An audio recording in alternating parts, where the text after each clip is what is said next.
बच्चों, इस वीडियो में हम लोग सॉल्व करेंगे एनसीईआरटी के एक्सरसाइज 13.1 का क्वेश्चन नंबर 14। ये जो 13.1 एक्सरसाइज है वो हम लोगों को बताना चाहती है कंडीशनल प्रोबेबिलिटी क्या होती है। प्रोबेबिलिटी ए बाई बी का मतलब है कि ए और बी दो इवेंट हैं, दो घटनाएं हैं। बी पता है और ए पता करना है। प्रोबेबिलिटी ए बाई बी का मतलब होगा जो नीचे दिया है, बी तो हो ही रहा है, उसके साथ ए भी हो, इस बात की प्रोबेबिलिटी। और इसका फार्मूला होता है नीचे की प्रोबेबिलिटी नीचे और दोनों के इंटरसेक्शन की प्रोबेबिलिटी ऊपर। तो यहां पर क्वेश्चन है गिवन दैट, दिया हुआ है the two numbers appearing on throwing two dice, दो डाई को फेंका गया, और गिवन दैट ये पता है कि जो नंबर हमको मिले हैं are different. Find the probability of event the sum of number on the die is 4। अब देखिए, जब हम दो डाई थ्रो करेंगे तो सैंपल स्पेस में 36 एलिमेंट होंगे। ये बात आप हाई स्कूल से ही जानते हैं।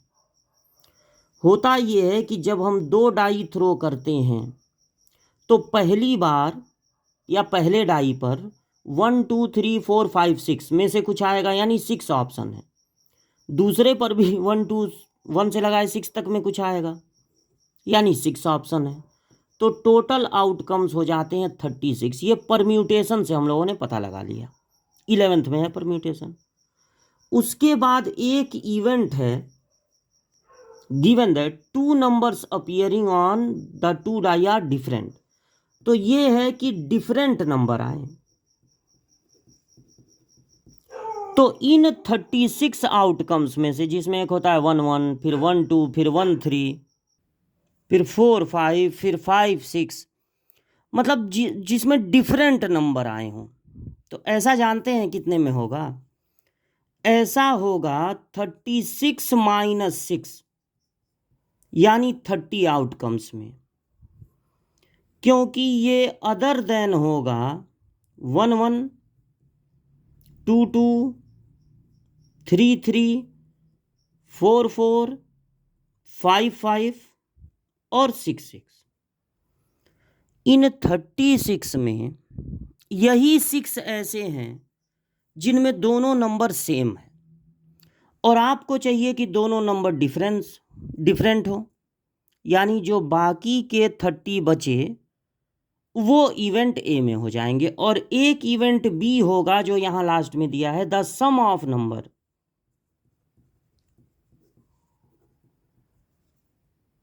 On the die is 4। Sum of number होना चाहिए 4, तो उसको इस टोटल में से लिखेंगे। जब भी हम ये इवेंट ए और बी लिखेंगे तो ये नहीं कि ए लिख लिए हैं तो ए में से देख के बी को लिखेंगे, नहीं, सैंपल स्पेस में से देख के बी को लिखेंगे। तो टोटल 36 में कितने ऐसे होंगे जिनमें सम ऑफ नंबर 4 होगा? एक तो होगा आपका 1 3, दूसरा होगा 2 2, और तीसरा होगा 3 1। बस यही तीनों। अब आप लगे हाथ ए इंटरसेक्शन बी भी फाइंड कर लीजिए, क्योंकि उसकी भी जरूरत पड़ेगी। तो ये जो 30 हैं जिसमें दोनों नंबर डिफरेंट हैं, और ये जो हैं 3, कितने दोनों में कॉमन होंगे? तो देखिए, ये जो 2 2 है वो इसमें नहीं मिलेगा, क्योंकि ये सब निकल गए हैं इस 30 में। ये 2 2, 1 1, 3 3 ये सब नहीं। ये जो दोनों हैं जिसमें दोनों नंबर अलग अलग हैं, वो बी में भी है और वो ए में भी होगा। अब आपको ये डिसाइड करना है कि आपको probability A by B find करना है कि बी बाई ए। देखिए, जो गिवन है जिसके साथ छपा होगा given that two numbers appear on, given that कि दोनों नंबर, ये जो गिवन है वो नीचे होना चाहिए, और जो फाइंड करना है जिसके साथ लिखा होगा फाइंड द प्रोबेबिलिटी, 4 आने की प्रोबेबिलिटी फाइंड करो, गिवन जिसके साथ है मतलब ए वाला, वो नीचे होना चाहिए। तो हमको ये नहीं फाइंड करना है, हमको फाइंड करना है प्रोबेबिलिटी बी बाई ए, क्योंकि जो गिवन है वो नीचे होना चाहिए और जो फाइंड करना है वो ऊपर। तो आप पढ़ेंगे क्वेश्चन को तो समझ में आ जाएगा, गिवन वाले के साथ गिवन छपा होगा और जो फाइंड करना है उसके साथ फाइंड छपा होगा, कोई दिक्कत ही नहीं है इसमें। तो probability B by A find करना है, जिसका फार्मूला होगा नीचे की प्रोबेबिलिटी नीचे और दोनों के इंटरसेक्शन की प्रोबेबिलिटी ऊपर। तो इंटरसेक्शन में देखिए 2 एलिमेंट हैं और टोटल 36 एलिमेंट हैं, तो प्रोबेबिलिटी के लिए 36 से डिवाइड कर देंगे।